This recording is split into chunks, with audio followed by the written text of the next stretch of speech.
In a land where the sun kissed the earth with relentless warmth and the night sky shimmered with a million stars, there lived a woman named Amina. She was known throughout her village for her wisdom, beauty, and the deep love she had for her only daughter, Nyala. Their bond was unbreakable, forged in the fires of hardship and the cool rivers of joy.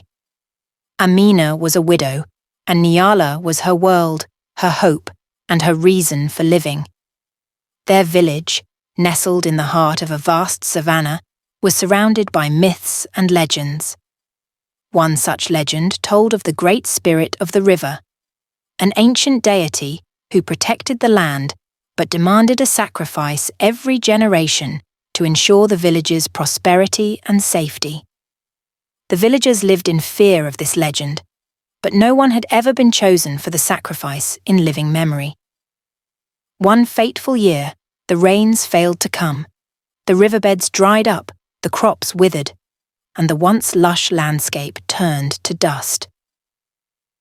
The village elders gathered in desperate council, and it was decided that they must appease the great spirit of the river. A sacrifice was necessary to bring back the rains and restore life to their parched land. The decision was agonizing, but the lot fell upon Nyala, Amina's beloved daughter. The elders believed that the sacrifice of someone so pure and innocent would surely please the Great Spirit. When Amina heard the news, her heart shattered into 1,000 pieces. How could she lose her only child, her beacon of light in a dark world? Nyala, though young, understood the gravity of the situation. She saw the suffering of her people and the despair in her mother's eyes. With a courage beyond her years, she accepted her fate, believing that her sacrifice could save her village. Amina, racked with grief, tried to fight the decision, but the elder's word was final. As the day of the sacrifice approached, Amina and Nyala spent every moment together. Amina told her daughter stories of their ancestors, of brave warriors and wise women, hoping to fill Nyala's heart with strength and pride. Nyala, in turn, comforted her mother, showing a wisdom and serenity that belied her age. On the night before the sacrifice, Nyala had a dream.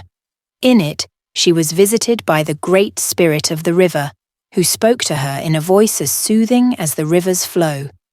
The spirit revealed that it did not desire her life, but rather a test of the village's courage and unity. Nyala woke with a start, her heart pounding with a new sense of purpose. With dawn's first light, Nyala shared her dream with Amina. Together, they decided to confront the spirit. They journeyed to the sacred riverbed, where the villagers had gathered for the sacrifice. As Nyala stepped forward, ready to give her life, she called out to the Great Spirit with all her might. To the astonishment of all, the sky darkened, and a powerful wind swept through the village. The Great Spirit appeared, shimmering in the air above the riverbed. It spoke to the villagers, its voice echoing like thunder. It confirmed Nyala's dream. It did not desire her death, but had sought to test their willingness to sacrifice for the greater good. The true sacrifice was not a life, but the villagers' readiness to give up what they held most dear for the sake of others. The spirit praised Nyala for her bravery and selflessness, and Amina for her unwavering love. It then blessed the village, promising that the rains would return and the land would flourish once more. The spirit also imparted a final message. The greatest power in the world is love, and it is through love and sacrifice that true miracles occur. With those words, the Great Spirit vanished, and the skies opened up. Rain poured down, soaking the parched earth, filling the riverbeds and reviving the crops. The village erupted in joyous celebration, their hearts filled with gratitude and awe. Nyala and Amina returned home, their bond stronger than ever. the village thrived, and the story of Nyala's sacrifice and the Great Spirit's test was passed down through generations as a tale of love, bravery, and the power of selflessness. From that day on, the village remembered the lesson of the Great Spirit.